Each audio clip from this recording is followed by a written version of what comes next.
as frustration mounts over restrictions. Violent outbreaks taking center stage across parts of the U.S. At this McDonald's in Oklahoma City, 3 employees were shot when authorities say customer Glorisha Woody, when she was told the dining room was closed and she could not eat in the restaurant, allegedly returned with a handgun and opened fire. In Flint, Michigan, security guard Calvin Munnerlin was shot, authorities say, by a member of a family inside a dollar store who was angered after the guard told them their daughter is required to wear a mask to be in the store. And in Dallas today, salon owner Shelley Luther was released early after a judge threw out her 7-day sentence for opening too soon. At some Wendy's restaurants and across social media, a burning question. Where's the beef? The fast food giant is the latest company hit hard by the pandemic because of its reliance on fresh beef. Burgers off the menu in some locations in many states across the country. One analyst estimates nearly a fifth of the chain's restaurants are out of beef. Nationally, some 5,000 workers in 115 locations have fallen ill.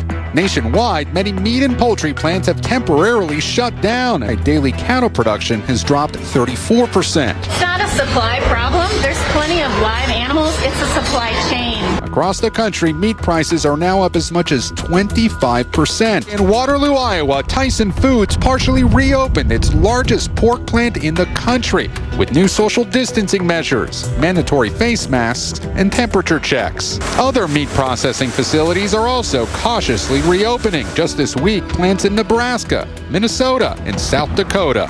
复工伴随着风险。 But in Colorado, Tin A is gravely ill in the hospital. Her daughter believes she contracted coronavirus by working at a meat plant. We are poor, so we need money, and then we have no choice. My mom say we don't have a choice. If they told us to work, then we have to work. We have a lot of bill to pay.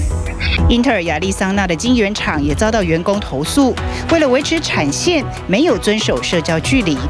美国运输安全管理局则下令，所有机场安检人员都必须要佩戴口罩。Nationwide, 46 states have loosened restrictions, even though the numbers still show COVID cases rising in 28 states. California shop owners are racing to get back to business, despite a record 2,600 new COVID-19 cases. In 15 states, the daily new case count is falling. Among them, those Northeast hotspots.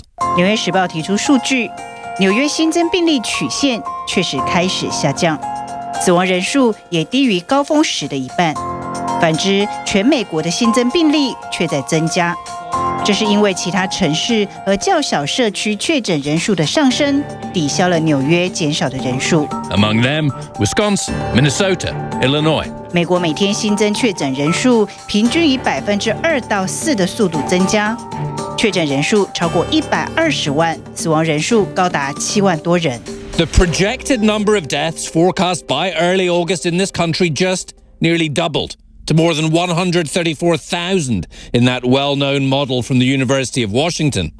It's the balance of something that's a very difficult choice, like how many deaths and how much suffering are you willing to accept to get back to what you want to be some form of normality sooner rather than later. 而这是美国在此时复工可能要面对的代价。New projection inside a draft government report from the Trump administration, warning of the possible consequences, predicting by June 1st the daily death toll from the coronavirus could nearly double to 3,000, and the number of cases could jump to 200,000 a day. The New York Times obtained the internal document, which cited projections from a Johns Hopkins University model. 此时，一个新的极可能和新冠病毒相关的怪病袭向纽约。 8-year-old Jaden Hardawar became critically ill and was rushed to the hospital after his mild fever worsened, sending him into cardiac arrest. We saw him there. We checked for a pulse. No pulse at all. Immediately, my older boy, he got on the bed.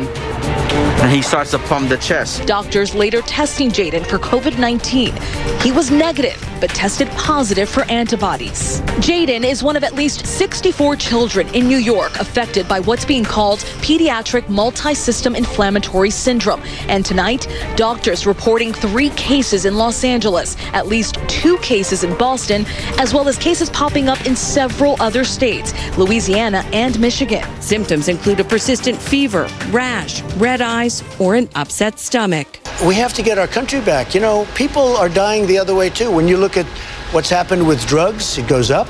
When you look at suicides, I mean, take a look at what's going on. People are losing their jobs.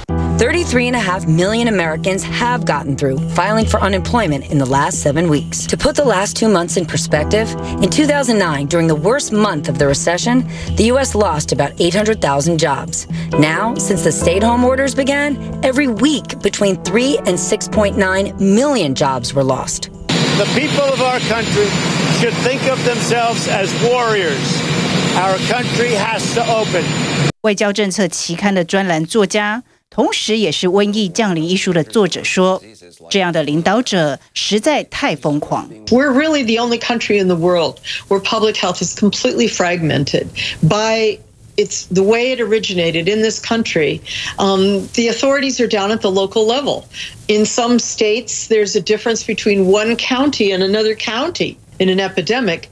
Well, each place is going to react differently unless at the federal level, at the CDC and the White House, there's strong leadership that sets guidelines that all the states adhere to.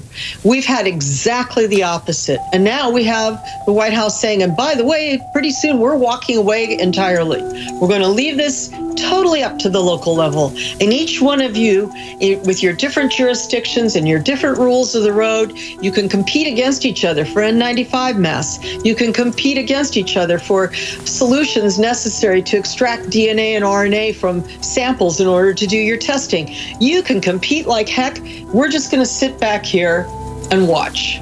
事实是，联邦政府非但没有担起领导的责任，还阻挠了防疫。It comes as the Trump administration is rejecting expanded guidelines drafted by the CDC, offering detailed advice to states about how and when to reopen public places like schools, churches, and restaurants. But the White House says it's asking for revisions to the guidelines, calling them overly specific.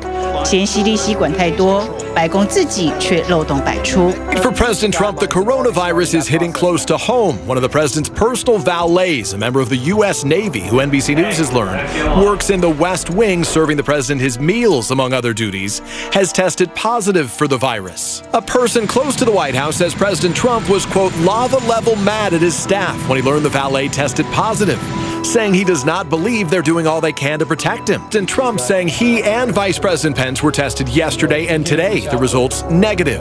只是不知道川普知不知道这件事。I think the other concern has been that it does have about a 15% false negative rate.